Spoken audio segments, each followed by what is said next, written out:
Hello and welcome to Hopeful Moments 1. Today, we will hear a story about a husband who, during the separation, realizes that he is happier living alone, while his wife, after filing for divorce, wants to get back together and repair their relationship. Today's story will take you through a surprising situation. The wife suddenly wants to withdraw the divorce papers and reconcile, even though she was the one who decided on the divorce earlier and even made very high financial demands and child custody requests. If you find this story interesting and full of meaningful lessons, don't forget to like, share, and subscribe for more valuable insights. My wife and I have been together for 12 years, a significant portion of one's life, enough time to go through ups and downs, from happy moments to difficult times that seemed impossible to overcome. However, at the beginning of this year, she made a decision that left me in shock: divorce. Even though I knew our marriage was facing problems, I always held on to a vague hope that everything could be salvaged. Love and patience seemed to be the only weapons I believed could help us overcome these difficulties. Despite the increasing arguments and growing distance between us, I kept trying to believe that everything would be okay, as long as we didn't give up. We sought marriage counseling, a solution I hoped would be the key to unlocking the door to resolving our issues. The counselor offered specific advice, and we worked hard to change our behaviors, improve communication, and take steps that I believed would bring about positive change. Every evening after our counseling sessions, I thought that we were getting closer to harmony and that the love we had would be the firm foundation to start over. I always believed that love was a powerful force, that with genuine feelings and patience, we could overcome any storm life threw at us. On long nights, reflecting on what we had been through, I would remind myself that nothing could break our relationship if we were determined to fight together. But then, reality hit me with an unavoidable shock. My wife, the one I trusted and loved, one day told me that she had stopped loving me 3 years ago. It was a confession I could never have prepared myself for. A heartbreaking truth that perhaps I had been subconsciously ignoring all this time, or maybe I was too afraid to face it, knowing it could destroy everything I had worked so hard to build. 3 years, a long time, and I had thought that there was still room for us to save our relationship. She said she had lost her feelings a long time ago, but I still held hope that we could find what we had lost. It felt like I was living in a dream, and now that dream had collapsed before my eyes. Not only did this hurt me deeply, but it also made me realize that I had missed clear signs, signals that I perhaps hadn't recognized because I was too busy chasing hope. I wondered, had I been too confident in the power of love, or had I been blind in believing that everything could return to what it once was if I tried hard enough? And then I realized, it was my blind optimism that had clouded the signs I needed to see, that our relationship had changed a long time ago. Perhaps I had been so focused on saving the marriage that I refused to acknowledge the truth that our feelings for each other were no longer the same. Each time she quietly withdrew, each time she avoided important conversations, I thought of them as small issues, temporary problems that would pass. But now, looking back, I realized that what I had ignored were the warnings I should have noticed earlier. After many failed attempts, when all methods seemed to fail, the marriage counselor finally advised us to try separation to view the marriage from a different perspective. Initially, I felt uneasy about this suggestion because separation is never an easy decision. However, I also understood that sometimes, distance is necessary for both to reflect on themselves and their feelings more clearly. So, in March this year, I packed my things and left the house we had built together for over a decade. It was not an easy decision, but I thought it was an opportunity for us to temporarily part ways and take time to think more deeply about what had happened. At first, I thought this was just a temporary experiment, a way for both of us to evaluate our feelings, recognize the existing issues, and find solutions. I hoped that after the time apart, we would appreciate each other more and be able to start fresh. But what surprised me was the feeling I had when I left the house. Instead of feeling lonely or lost as I had feared, I actually felt more relieved than ever living alone. That feeling was like a liberation, a freedom I didn't even realize I had been missing for so long. No longer having to face endless arguments, no longer living in a tense atmosphere that filled every room, I felt like I had reclaimed my personal space, where I no longer had to worry about bickering or feelings of disappointment and constant hurt. I no longer had to desperately cling to something that no longer belonged to me, a feeling that we both had gradually lost over time. Everything seemed lighter, even though I knew this was a challenging phase and there was no guarantee that everything would end well. But at this moment, I felt like I had a chance to start over, not just in the marriage, but in my life as a whole. Perhaps I had lived too long in a state I hadn't fully recognized, a relationship where both of us were not truly happy, but kept trying to maintain it out of fear of loss. Now, I realize that sometimes, distance helps me see more clearly what truly matters in life. Perhaps separation is not the end, but merely a turning point that allows me to understand that happiness sometimes comes from the simple things, from rediscovering myself after being lost in the chaos of life. Nonetheless, I still firmly stand by my position. I will not be the one to initiate the divorce. Throughout this challenging time, I have always believed that if this marriage truly reaches its end, my wife will be the one to make the final decision. I don't want to be the one to end it, not because I'm not ready to face the truth, but because I always felt that if we had to part, it had to be her choice. I don't want to do anything that would make her feel pushed into a decision she didn't want to make, but I also can't take responsibility for the end of something I still believe could be saved. And then, in May, what I had long anticipated finally became a reality. My wife officially filed for divorce. Although I had prepared myself for this after the separation, when the situation actually happened, I couldn't help but feel an indescribable emptiness. A long chapter of my life, a part of me, was closing suddenly and inevitably. I thought about all the memories, the days we spent together, the dreams and hopes we once shared. Had we done enough? Had we really tried everything to save this relationship, or were we just prolonging an inevitable end? This feeling was like a silent breakup, a mental shock that I was not ready to face. I had hoped we could get through this difficult period, but when the truth became clear before me, I couldn't deny the sense of loss. It wasn't just the end of a marriage, but the end of a part of my life that I had invested so much love and effort into. I wondered if we had done more, if I had done things differently at crucial moments, would things have turned out differently? But then, I also realized that the truth couldn't be changed. My wife's decision had been made, and I could only accept it as part of the process. No one can predict the future, and although I can't change the past, I can choose how to face the present and move forward. The only thing I could do was look back with gratitude and hope that we would find peace, even if it was through separate paths. At first, I had hoped that the divorce process would go smoothly, just as we had discussed before deciding to separate. We had both agreed that if we had to part ways, it should be done peacefully, without unnecessary arguments or hatred. That idea seemed reasonable, especially when we both wanted to move forward in life with a light heart, without being haunted by unnecessary emotional wounds. I thought that the most important thing was for both of us to maintain respect for each other, despite the decision to part ways. After all, we were still friends, people who had shared happy times together, and I hoped that would help us maintain civility and kindness throughout the divorce process. We didn't have a prenuptial agreement because, when we got married, neither of us had significant assets. Back then, love and mutual trust made us think we didn't need complicated legal bindings. When we were in love, all we needed was each other, nothing else but sincere feelings. But looking back, I realized that the decision to not have a prenuptial agreement now seems somewhat unrealistic. When we got married, everything seemed simple, love was everything.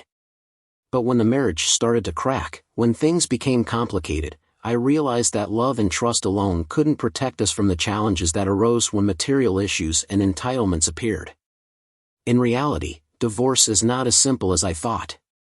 The love and respect we once had for each other have now faded, as if they were drowned out by demands for assets, child custody, and the long negotiations between lawyers. Things I once thought were insignificant suddenly became big issues, and the battles over entitlements and asset division became the focus, forcing me to reconsider what was truly important. The reality proved that in divorce, love cannot prevent the emergence of financial disputes.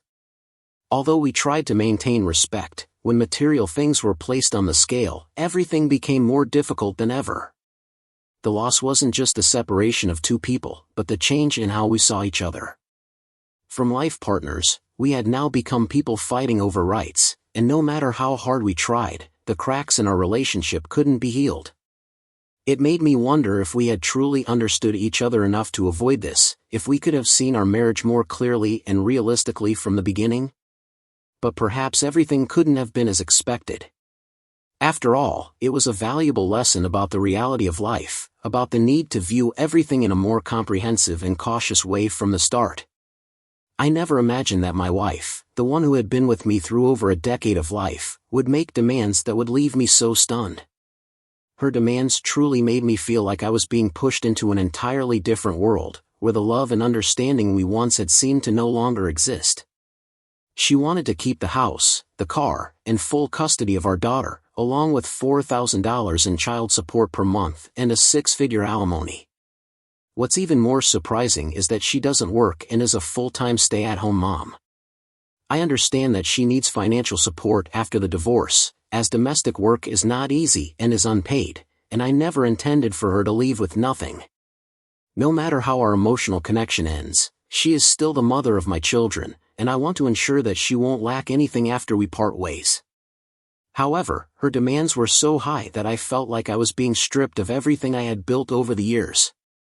If I agreed to those terms, I would have almost nothing left after sorting out all the financial matters, and I would have to start over from scratch, while she would have everything. This not only hurt me but also made me wonder, has she really thought about me, about the sacrifices and efforts I made throughout our marriage? Did she truly understand that I also have the right to keep a part of what we created? I couldn't help but think about the years we spent together, the sweet memories, and the hardships we had both overcome. Can all that we shared now be so easily dismissed? Does she even remember the days when we stood by each other, fighting for a happy family, or has everything been overshadowed by numbers and material entitlements? Each demand she made me feel like I was being thrown into a battle with no chance of winning, where love and respect were pushed aside. But I still couldn't help feeling a little disappointed. After everything we had been through together, I could never have imagined that our married life would end like this. These demands not only confused me but also made me question the values we had built. Is this how she views us, this marriage, and can I continue on in this situation? I can't deny that I feel pain, not just because of the financial demands, but because I don't know if she remembers what's more important than money. I don't know if this has always been lurking in her thoughts, or if it's just a momentary reaction stemming from the disappointment in the marriage we've shared for over a decade. Perhaps these demands are the result of long-suppressed emotions or the end of a chapter she no longer wants to continue. But whatever the reason, this change has made me realize something I never expected. Sometimes, people can change so unexpectedly and profoundly that even those closest to them can no longer recognize who they are. Our marriage was once a combination of love, understanding, and sacrifice, but now, I feel like I'm standing before a completely different person, no longer my wife, but a woman I no longer recognize. These thoughts have been swirling around in my mind for days. As the lawyers began negotiating, I realized that life after divorce wasn't as distant as I once thought. Although the separation still leaves wounds, this distance has given me the opportunity to look at everything from a different perspective, more objectively. I'm no longer caught up in arguments or trying to salvage a relationship that's almost beyond repair. This separation also allows me to reflect on myself, what I truly need and want, without the concerns or responsibilities of a marriage that's slowly falling apart. This distance, though painful, is also an opportunity to think things through more deeply. I realize that life after divorce might not be as bad as I once feared. I won't have to endure unnecessary tension or worry about maintaining a connection that's no longer there. I'll have more time for myself, for my daughter, and maybe, finally, I'll find peace and happiness again. Nevertheless, this doesn't mean I'm easily accepting the end of this marriage. Each day that passes, I still feel the sadness, the memories and sacrifices we made together. But I also know that sometimes, we have to accept change and move forward, even though it's not easy. And perhaps, one day, I'll look back at this time and see that this decision wasn't the end, but rather a turning point that opened up new opportunities for my life. Last night, my wife unexpectedly called. Her voice was a little hesitant, as though she was trying to choose the right words to say something important, something she felt needed to be shared. Throughout the call, there were brief silences between her sentences, as if she was carefully thinking about every word she was about to say. This made me feel a bit tense, a feeling I couldn't immediately explain. Finally, she asked if I could go have dinner with her because she wanted to talk. Her voice showed uncertainty, but there was also something that seemed to want to reconnect, to find the connection we had lost long ago. I could feel something different in the way she spoke, as though she was trying to regain control of a situation both of us had been trying to escape. Even though I still felt confused and worried, I agreed to meet her. I didn't know what to expect from this meeting, but a part of me felt the need to face these emotions, no matter where they might take us. When we met at the restaurant, the atmosphere between us felt unfamiliar. It had been so long since we sat down together, not for work or family responsibilities, but to genuinely share deep thoughts and feelings. My heart was beating faster than usual, not because I was worried about what we'd eat, but because I couldn't predict how this conversation would unfold, or even how the meeting would end. We met at a restaurant, a place where we had shared many beautiful memories. Sitting across from each other, I felt a little awkward. It had been so long since we truly talked without tension or lawyers in the middle. When the food was served, she looked at me, took a deep breath, and said that she wanted to try to heal our marriage. That statement made me pause for a moment. This was something I had once longed for, something I had hoped for in the early days when she suggested divorce. But now, when it actually happened, I wasn't so sure anymore. She explained that she had gone through a difficult period recently, and now she realized that she was the real issue. She fully took responsibility for the cracks in our marriage, something I never thought I would hear from her.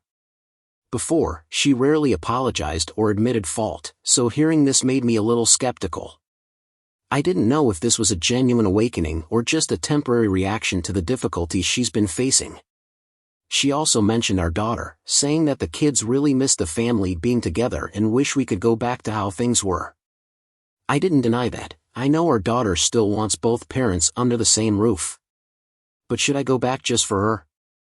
If things fall apart again, will that really be good for my daughter? After dinner, she suggested going back to my house to continue talking. I shook my head and said I needed time to think. Maybe in the past, I would have agreed immediately, but after everything that happened during the divorce, those arguments, the hurtful demands, and the change to the point where I no longer recognized the woman I once loved, I can't just go back that easily. She started crying. Not the angry or frustrated tears she had shed before, but tears of regret and pleading. She took my hand, begging me to come back, but I stood firm. I couldn't make a decision based on a momentary emotion. After a while, she calmed down. We sat there in silence for a moment, then silently got up and went our separate ways. On my way home, I couldn't stop thinking about what had just happened.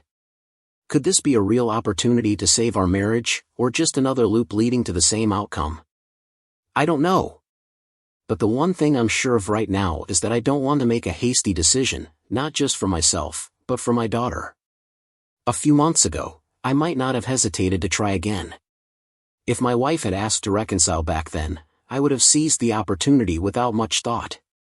But now, after everything that's happened during the divorce, the arguments, the demands that hurt me, and the changes that made me not recognize the woman I once loved, I'm no longer sure. There's something else that's been bothering me. I know she's been dating someone else since we separated. A mutual friend of ours told her husband, who then relayed it to me. She's never said anything about it, and I haven't asked. But whether I want to admit it or not, it makes me think. Did she truly believe our marriage was over when we separated? And now, for some reason, does she want to come back?